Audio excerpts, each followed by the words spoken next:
Bonjour Madame Rolande Chesnay. Bonjour. L'ancien mystique Ordre de la Rose-Croix a le plaisir de vous accueillir aujourd'hui. Alors vous allez nous entretenir sur le sujet de vivre le bien-être au quotidien. Alors, avant de débuter, est-ce que vous pouvez me parler un peu de vous? Qui est Rolande Chesnay?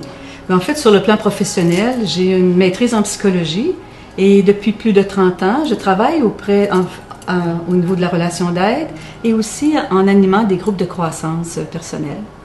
Merci, Madame Chesnay. Alors maintenant, qu'est-ce qui consiste à vivre le bien-être au quotidien? Alors, ce thème-là a été développé beaucoup aussi parce que je pense qu'un peu tout le monde, c'est un peu ce qu'on recherche, connaître un peu de bien-être.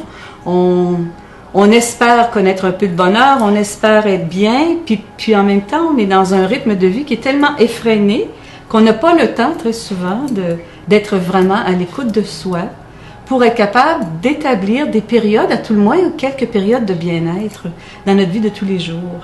Et ce sujet-là est développé pour sensibiliser les personnes afin qu'elles comprennent qu'on est capable d'établir des périodes de bien-être dans notre quotidien et que ce faisant, on favorise beaucoup notre développement personnel et aussi un état d'harmonie que tout le monde peut bénéficier autour de nous. Madame Chesnay, est-ce que c'est vraiment réaliste pour une personne d'atteindre ce bien-être? Je pense que c'est réaliste dans la mesure où on l'a comme objectif. Très souvent, on relègue notre bien-être au bas de la liste des priorités, si je puis dire, même qu'on n'en fait même pas une priorité. Alors que si on comprend l'importance d'établir des zones de bien-être, des zones de confort avec soi-même, des zones de temps d'arrêt pour favoriser un mieux-être général et qu'on en comprend justement l'importance, on va parvenir à l'établir, à en mettre dans notre liste des priorités pour ensuite être capable de dire oui, oui, c'est possible, c'est possible. L'homme a un plan physique, un plan psychologique et un plan spirituel. Je trouve ça très intéressant ce que vous dites, Madame Dorval, parce qu'effectivement, il y a 3 niveaux à considérer. Et je pense que trop souvent, dans notre ère moderne, on met l'accent sur l'aspect physique énormément, ainsi que sur l'aspect psychologique, qui est tout à fait essentiel, vous en tiendrez compte, mais qu'on oublie aussi la 3e partie, qui est au niveau de l'âme. Et je pense que c'est très important de la considérer, cette partie-là. Alors, bien sûr, on va la développer un petit peu plus. J'aimerais ça qu'on en parle un petit peu plus. Mais vous avez raison, ces 3 parties-là sont à considérer toutes les 3 sur le même plan. Elles font un, et non pas en privilégier une plus que l'autre.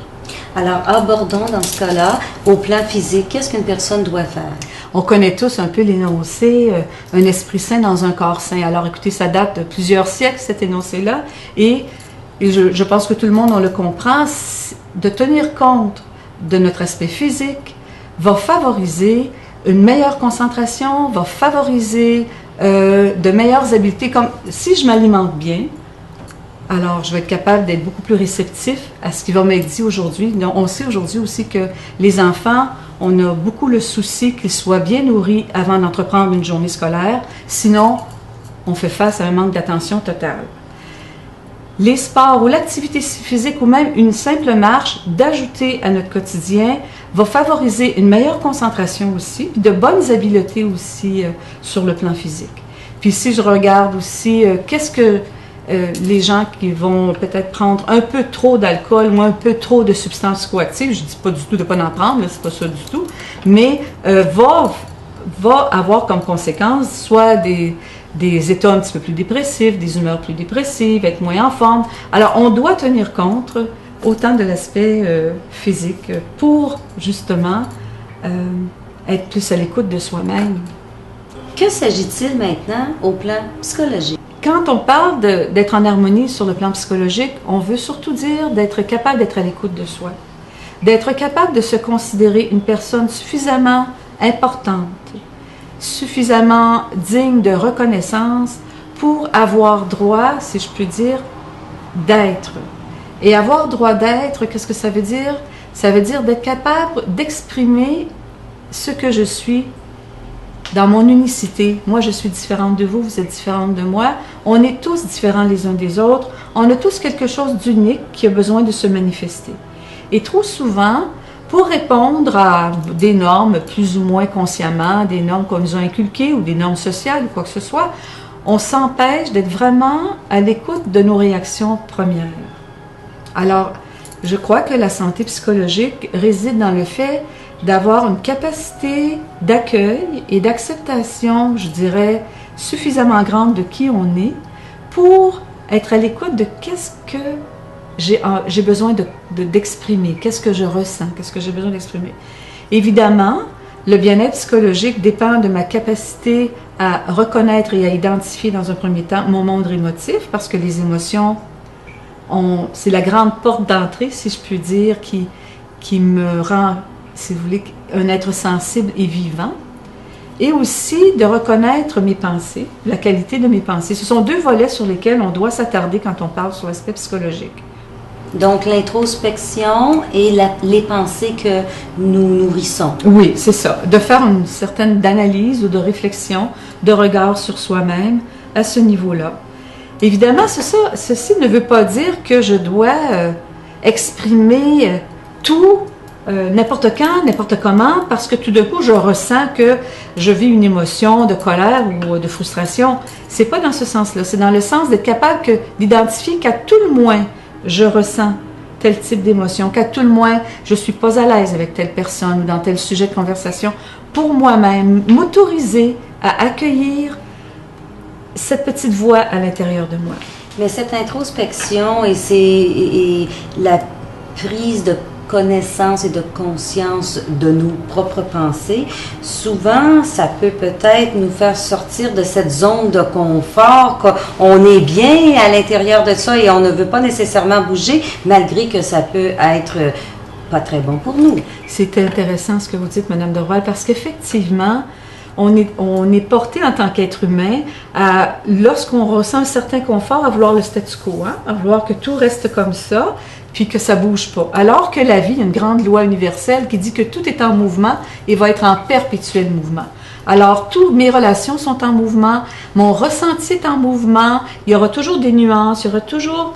Alors, comme la vie m'affecte de différentes façons, je réagis de différentes façons à ce qui m'entoure, à ce qu'on...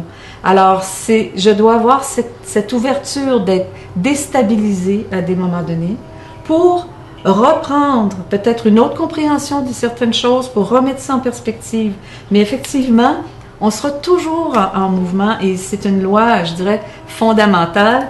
Et si j'accueille le fait que je peux être déstabilisée demain matin parce qu'il y a un événement qui se passe et que je n'avais pas prévu, que tout d'un coup, je me sens pas si bien que ça, alors que je pensais l'être autant, si j'accueille le fait que c'est comme ça, sans me juger, c'est ça qui est important, sans juger la situation, mais pour moi-même, dans un premier temps, alors ça va m'amener dans un autre élan, dans un autre mouvement qui va probablement apporter une note différente dans ma vie, puis même enrichir ma vie.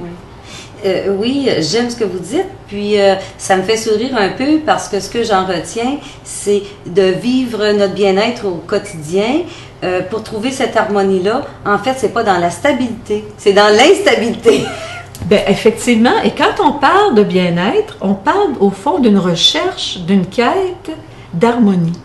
Puis l'harmonie, qu'est-ce que c'est? C'est de réconcilier. Quand on est en quête d'harmonie, c'est qu'on essaie toujours de réconcilier des trucs qui sont à l'opposé, qui sont toujours un peu en déséquilibre. Alors nous, on essaie de concilier, on essaie d'équilibrer, on essaie de s'adapter à un nouveau mouvement. Je vais prendre cette partie-là de notre entretien justement pour dire que souvent, les personnes, pour entrer dans le côté plus spirituel maintenant, on est souvent dans ce déséquilibre entre la spiritualité puis le matérialiste ou la spiritualité et puis notre vie quotidienne. Hein? On cherche cet équilibre-là qui n'est pas toujours évident. Oui, mais plusieurs personnes ne la recherchent même pas, la spiritualité, hein? Je pourrais dire que bon nombre de personnes vont se limiter, je dirais, à la vie physique, à nos 5 sens, à ce qui est admis sur le plan social, et on ne se pose pas trop de questions. Par ailleurs, à un moment donné, il peut y arriver soit une crise dans la vie où on est complètement déstabilisé, une remise en question, un deuil, un chômage non prévu, etc. il nous fait s'interroger sur le sens de la vie. Alors, on va un petit peu plus loin, on cherche un sens, et en même temps, nous fait aller chercher des forces, des fois qu'on n'est plus capable, qu'on n'arrive pas à trouver par soi-même. Alors, il y a comme un cri à l'intérieur, un appel à une dimension plus grande. Et effectivement, cette dimension-là, c'est une dimension spirituelle, donc vous faites bien de le noter, parce que il faut toujours se rappeler que l'être humain n'est pas seulement qu'un corps, on n'est pas seulement un corps, on n'est pas seulement que des émotions non plus, on n'est pas seulement qu'une pensée ou une capacité d'analyse et de réflexion, on est aussi une âme vivante. On fait partie d'un grand tout, d'un grand espace universel, d'une énergie qui nous soutient, puis qui soutient aussi tout l'univers, et qui nous habite aussi. Alors, au fond, quand on cesse de se limiter à nos 5 sens, on peut avoir accès à une zone qui est drôlement riche aussi, avec laquelle on va aller puiser une force plus grande pour traverser des épreuves, ou aussi très souvent une sagesse ou encore une intuition qui va nous donner accès à des pistes d'action qui vont favoriser probablement un mieux-être ou un épanouissement plus grand. Alors, ce que je peux comprendre, c'est pour vivre le bien-être au quotidien, nous devons prendre en considération notre partie physique, notre partie psychologique, émotion, et aussi notre partie spirituelle. Et les gens qui n'ont pas encore eu un contact plus ou moins important avec cette partie-là de leur être, souvent les épreuves de la vie vont les amener à en prendre conscience. Peuvent les amener. Pas nécessairement, bien sûr, peuvent les amener. Je me permettrai d'ajouter, si vous voulez bien, vous savez, on a tous entendu la fameuse expression « frappez, on vous ouvrira, demandez, vous recevrez ». Bien, dans le domaine spirituel, il faut faire un premier pas. Il faut faire un premier pas d'ouverture pour faire appel à cette dimension-là, pour graduellement ouvrir le chemin entre ma conscience objective et ma conscience spirituelle avec mon âme. Alors, il y a une partie de moi là-dedans qui doit, je dirais, faire un appel. Ensuite, si vous me permettez d'élaborer un petit peu sur cet aspect-là, il y a des moyens de s'arrêter. La méditation, le silence, la visualisation, la prière sont des moyens justement pour avancer dans cette porte-là. On est vraiment dans une vie qui est très exigeante aujourd'hui. On a beaucoup de pression, on vit beaucoup de tensions, le rythme de vie est frénétique.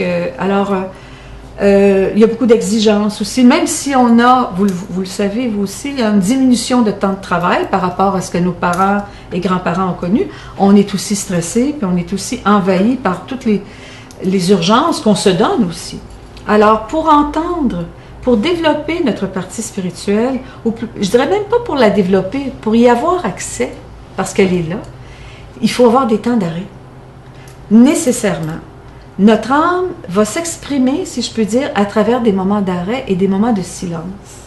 Alors, si on peut parfois arrêter la télévision, arrêter l'ordinateur, l'Internet, le Facebook, faire silence dans sa maison autour de soi, juste pour s'arrêter, être à l'écoute de soi-même, bien sûr, de comment je me sens aujourd'hui, qu'est-ce qui se passe en moi, qu'est-ce que j'en pense vraiment, est-ce que je suis comme vous disiez tout à l'heure, dans une zone de confort avec cette personne-là ou dans cette situation-là, c'est-à-dire je me sens bien, épanouie, heureuse, ou au contraire, je suis dans une zone d'inconfort, c'est-à-dire je suis de plus en plus stressée, je suis anxieuse, je dors pas, là, je manque de dormir, etc.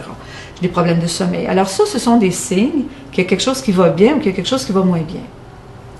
Mais qu'on arrête la machine pour être justement, ouvrir la porte, je dirais, à cette dimension de notre âme, pour aller puiser d'autres forces qui vont, puis surtout une inspiration pour orienter notre vie vers un mieux-être. Alors, travaillant dans le domaine de la psychologie depuis plus de 30 ans, vous comprendrez que j'adore mon métier, j'adore et je crois énormément à l'importance. Dans le fond, c'est un grand privilège pour moi d'accompagner quelqu'un dans son écoute, dans son apprentissage, être à l'écoute de lui-même, pour ensuite parvenir à s'exprimer. Mais par contre, je constate souvent que dans le domaine de la psychologie, on se limite trop souvent à à comment je me sens moi, ou à mon moi, si je peux dire, à mon moi objectif. Et on oublie cette autre réalité aussi qui est pour moi, en tout cas, très importante. Cette qui est réalité aussi, spirituelle qui est de d'ordre l'être. spirituel de l'être. Tout à fait, tout à fait. En conclusion, quel serait votre mot de la fin? En fait, ce serait peut-être de souhaiter que chaque individu ou chaque personne puisse s'arrêter, trouver un temps d'arrêt dans son quotidien pour être un peu à l'écoute de son corps, se reposer, laisser déposer ses sentiments, ses émotions pour les comprendre, et aussi voir un peu quelles sont la qualité de mes pensées pour ensuite faire aussi un peu silence, pour être à l'écoute de cette dimension plus divine à l'intérieur de nous. Merci, Madame Roland-Chêne. Je vous remercie beaucoup d'être pour avec votre nous. invitation. Merci.